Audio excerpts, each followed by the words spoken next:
You're listening to the Monday Night Community Show with Daniel on BRFM. This is the Daniel Monday Night Community Show on demand through YouTube. Thank you very much for choosing to listen to us through this method. If you'd like to keep up to date with when I add new interviews, then subscribe to this channel. So we are out and about, and we're at the allotments at the Sheppey Horticultural Society at Richmond Street, and we're going to be catching up with Kate. Kate is our third artist for Arts Transmission. Kate, how are things going on the project? Well, it's been really interesting, and it's been great fun.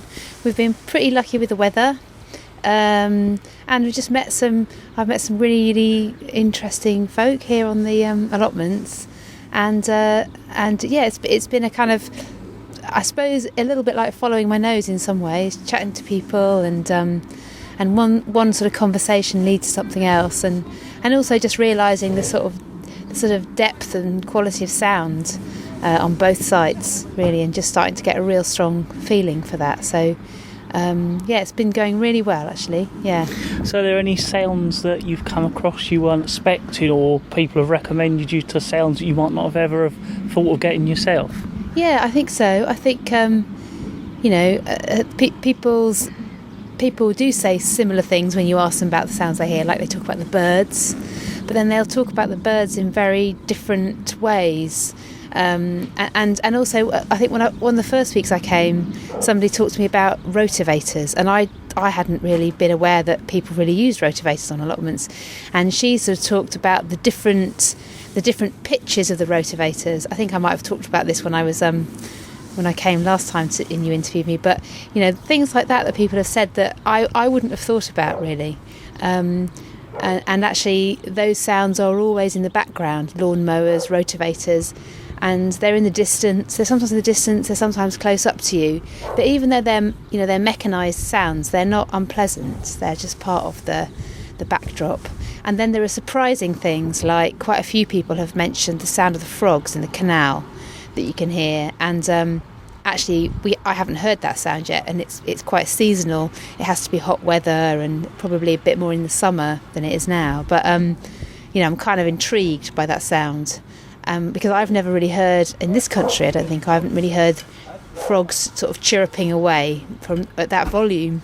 So a lot of people have mentioned sounds that I can't get, but I can only imagine, and that's quite intriguing.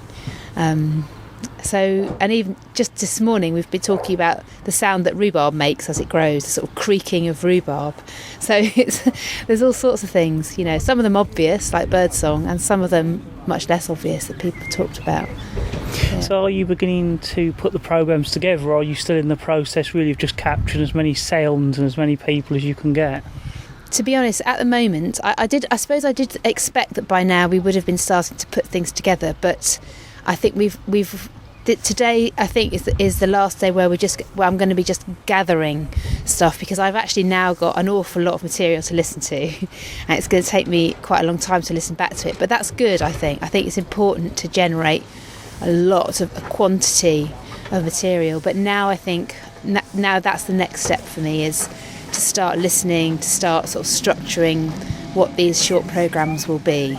And I did come in with a sort of game plan, but actually that's changed quite a bit. So I want to sit and listen back to everything so that I can think again about what the structure might be, because I think it's important to be able to respond to what people kind of bring, So I'm really looking forward to doing that. I'm quite excited by that. I just hope that my recordings have all come out okay.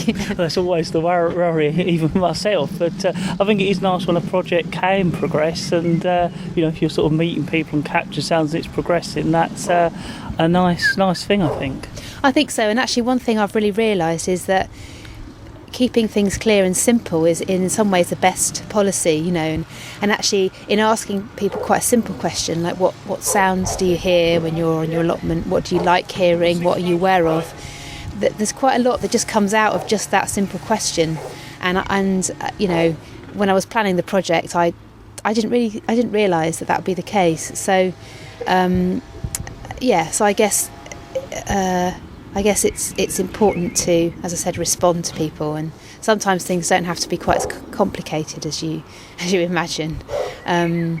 But I mean, who knows? It may be that I listen to everything, and I think possibly there may be some quite specific things that I then want to come back and record.